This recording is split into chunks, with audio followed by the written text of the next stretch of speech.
So now, you pretty much have everything you need to get a done deal with an apartment complex. It's actually that easy. Crazy, isn't it?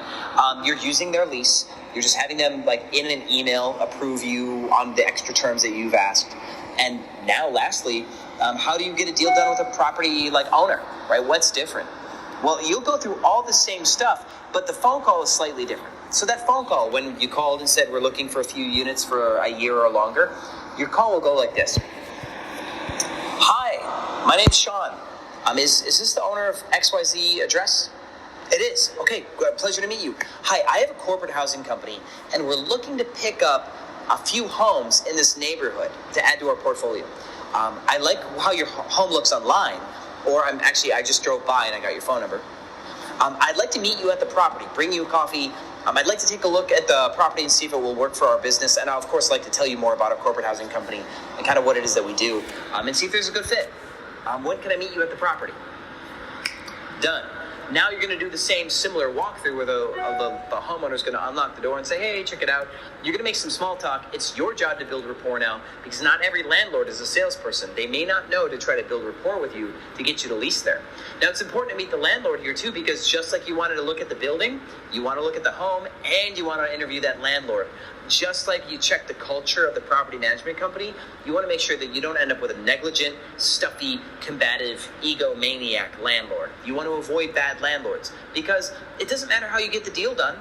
If the deal gets done with a bad landlord, they'll try to roll that deal up on you, and you don't want to end up like in court, like proving your right to do your business, and then like it'll just lose you money in like time. Even if you're profitable as an Airbnb host, if the landlord's giving you grief 4 months from now, you don't want that. So you're going to avoid those types of landlords. And this is handled during the walkthrough.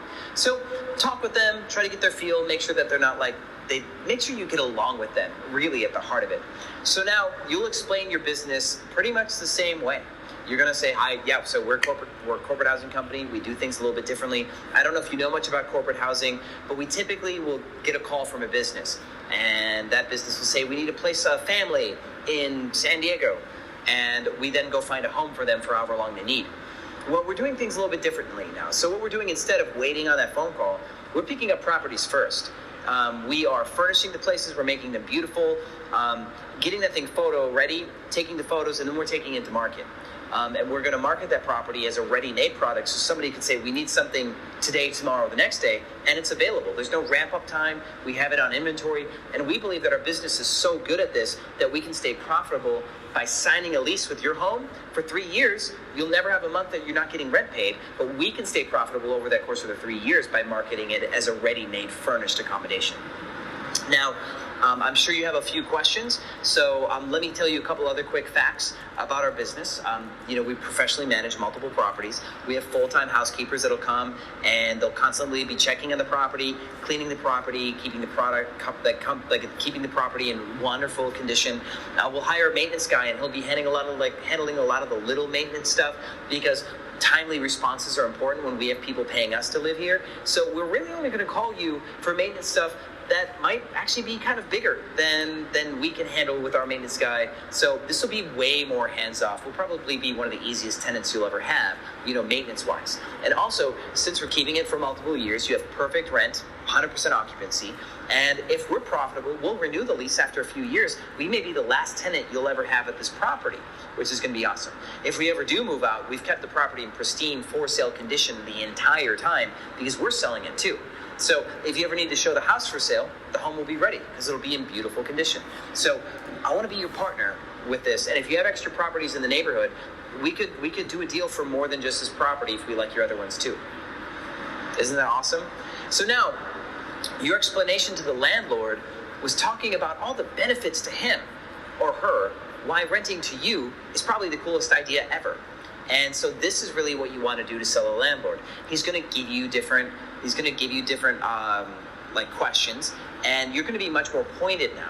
See, the answer about Airbnb that we gave with the property management company, that's still a sufficient answer, but you might want to hold his hand or her hand a little bit more with this deal. So let's say, well, are you going to put this on Airbnb? Well, we are a corporate housing company, and we prefer to get big business clients. Airbnb is one viable way to fill a property. It's not a preference to make Airbnb like the priority, like, or the main way that we'll get our business, because we will make more money when businesses place families, or we can relocate people directly, because Airbnb charges a commission when we use them. So we do use Airbnb as one of the ways to stay full, but we kind of have some parameters that we like to follow in order to make the most money, and Airbnb is not the most profitable way to keep a building full. So you'll see that we'll have different marketing needs. Now, can I ask you, what are your thoughts about like our business model, at bird's eye view right now? So what you've done is you've explained the answer that you wanted to dump on him, but instead of letting it be silence, you asked him to give you kind of a response in a way that would allow you to then control the narrative. Well, bird's eye view, then he might go, well, sounds good, but yeah, I don't want anybody using Airbnb. I understand how you feel. We've actually had conversations with a few landlords who, at the surface level, they kind of had the same perspective. And, for the reasons you have, you might actually, be very well in your comfort zone to say that. But after we've had our landlords kind of work with us and kind of go through our process, they've realized that even considering the fact that we might use Airbnb to get a guest, they found that all the pros like completely outweighed like that small risk. Like for example, we tell landlords that you'll never see your property on Craigslist. We don't do that kind of like low level marketing. So, but can I ask you, if you do have a concern with using a platform like Airbnb, what is it about the platform, or is it about the process or the guests, or what is it exactly that makes you less than excited? So, see, what we've done again is I've done the explanation, but then I asked another question. And it's kind of an open-ended question because I'm looking for more specifics. It gives me a chance to constantly kind of like reframe I'm not asking for the sale yet. It allows me to constantly give him a little bit of like something positive to chew on. And while he's chewing on it, I allow him to speak. And then I'm going to give him something else positive to chew on. Now, hosts may have a problem with, we don't want anybody less than 30 days. We don't like that they're not background checked, or we hear all these bad stories in the news. We don't want people throwing parties. Parties. You're right. Yeah, parties are terrible. Like, do you know what's terrible for us? If somebody threw a party, and that's obviously, again, we have a no party policy, but if somebody threw a party, like our housekeepers, they would want to quit. Like, they don't want to clean up after parties. Our business model isn't designed for parties. So you know what we do to prevent parties? We have this system. It's called a point security system.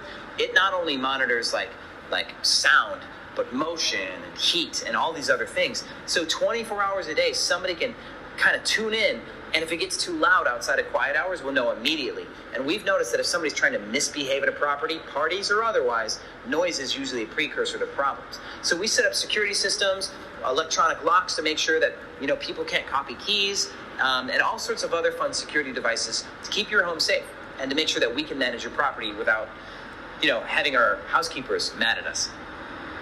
Less than 30 day stays. I'll tell you what, it does seem kind of odd to allow a tenant in for less than 30 days, but there's a couple big advantages to this. First off, I don't know if you've ever had to evict somebody, but eviction's no fun. If somebody stays more than 30 days, then, evictions can happen. So there's actually less risk with a 2 week or 2 day or 4 day stay there. Now, a lot of people do think that there's a bad rap for guests that only stay 3 or 4 days, that they won't treat your property as well. But we do assess our guests based on a risk score, whether or not they've stayed with us before, and, kind of like their social media history, like all that good stuff. And if we don't think somebody's trustworthy, we don't have to host them. We don't have to accommodate them. So it's not just about the length of stay here. We do discern whether or not we want to have a person stay. We do get the final answer on that. Now, I will tell you that a lot of our placements, like our 3 day, 4 day, 5 day placements, like they're still largely work placements, and these people are nice. These people are well behaved. They have families, and it's tough to travel, for a week to a city with kids and stay in a hotel. It's just not a good quality of life. See, this product that we're building in your home is a valuable product for a new industry. See, people travel for work a ton, and especially younger people, and they want to take their lives with them. They're not the same type of worker from my parents or your parents' generation. So we're providing something that the market needs for business travelers by allowing a 4 day stay at your home. And I can assure you that we have the systems in place to prevent any sort of negativity. If there's ever an issue, obviously we're on top of it right away, because if you get upset, then we can't continue to do business. And we've spent $10,000 on furniture in your home, we'll lose money, won't we? Right? So we have skin in the game on this too. That line, that we have skin in the game in this too explanation, works for almost any scenario. So now the background checks one. Like, you know what? We do screen guests like for risk. Again, we mentioned that before. So, based on the previous stay history, whether or not they stayed with us, their social media activity, and we come up with a risk assessment. And if we don't feel comfortable with having them in your home, we won't let them in. Now, if you want to increase the level of screening that our guests have to go through, we can talk about that on the back end. We work with many landlords with not just single-family homes, but multifamily, like big apartment complexes, luxury apartment complexes, to make sure that they're happy with the guests that we bring to their home too. And I'm sure we can get ahead of that. That's probably just one of many aspects we'll probably talk about during our relationship here for the years that we would be hosting at your home. Is there anything else that I can answer for you? See, what you did is in the beginning of this, you ran right towards the objections, and you were comfortable, and you're like, yeah, we've got this fixed, we've got that fixed, and you've handled them all. And so now you're like, is there anything else I can answer for you? But anyway, I love your home. I do have a couple questions about your home now. So now you start to ask them questions about whether or not the home has this or this or this. And as you're asking those questions, if the landlord is still hung up on your business model, you'll hear it from them. You'll feel it from them. They're like, and they'll give you some like menial answer about the fireplace or something. So you're able to feel out where they are or what their buying temperature is. If they've got a high buying temperature, if they feel pretty satisfied with your answers, continue and go through it. Now, if not, you're going to circle back around. Be like, okay, so I do like your home. I'm sensing that you probably have a couple more concerns before we could, of course, come up with an agreement or a partnership. So is there anything else that's on your mind that I can answer for you? And you need to proactively get this stuff out of this landlord, because at the end of this, you're going to ask them to sign a document. And that document is like an email, but it's called a lease addendum. So once you feel comfortable with presenting the lease addendum, because you did a bang-up job, you're going to negotiate rent, you're going to negotiate all that other good stuff that we talk about, and you're going to present this lease addendum to him to bypass parts of his lease. All right, so what is a lease addendum? Well, a lease addendum is a separate part of a contract that identifies one main contract and says we're going to modify these terms, but leave the rest of the contract unchanged. So your lease addendum, we're going to give you a generic one, and you can modify it to your needs. But a lease addendum mainly says landlord knows that person, company, is a business leasing for the intention of conducting a business. Their business practices are X, Y, and Z. So your addendum will basically say tenant will be furnishing this home, marketing the home for travelers to stay here, long-term or short-term travelers. Those travelers will pay tenant to stay here. Tenant will be conducting means of marketing, which could include their own website, marketing staff, third-party platforms, including but not limited to Airbnb, VRBO, corporate housing by owner, blah, blah, blah, and other provisions. Landlord agrees to allow the tenant to do these provisions. Landlord may also make extra requests in light of this, like increased security systems or increased insurances. And hopefully you don't have to provide him any promises there, but this could come up in your negotiation.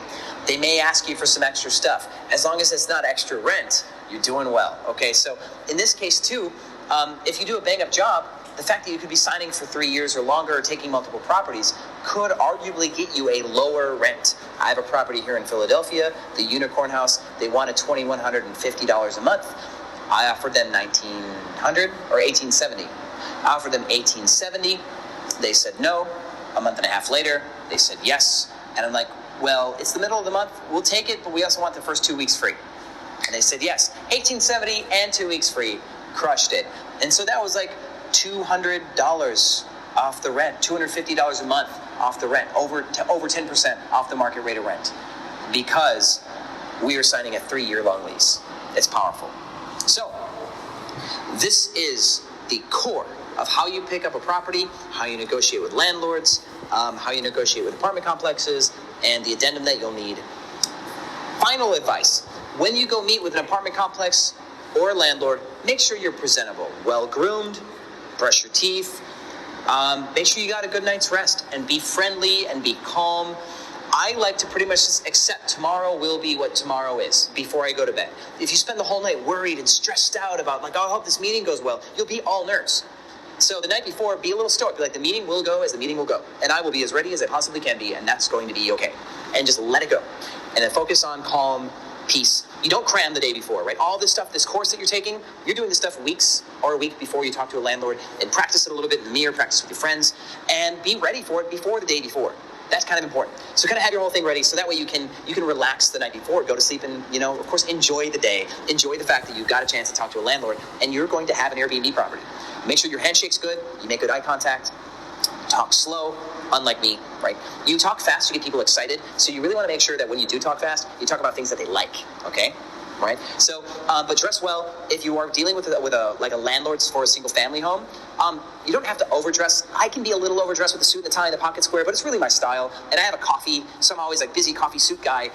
If you're out of place in a full suit, you don't have to. Business casual, slacks, button up, or in Texas, business casual is like jeans, nice boots, and a button up. So kind of dress the part, but dress on the upper half of the part. Do not go in with sweatpants and a jersey and a hat on. Don't do it. Present yourself as a business. Look at your business brand. You are now a business, and this is your brand, right? How you walk, you talk, how you stand, how you greet people, and how you treat people is going to be your brand. Do it well, and you'll get a lot of business just because they like you.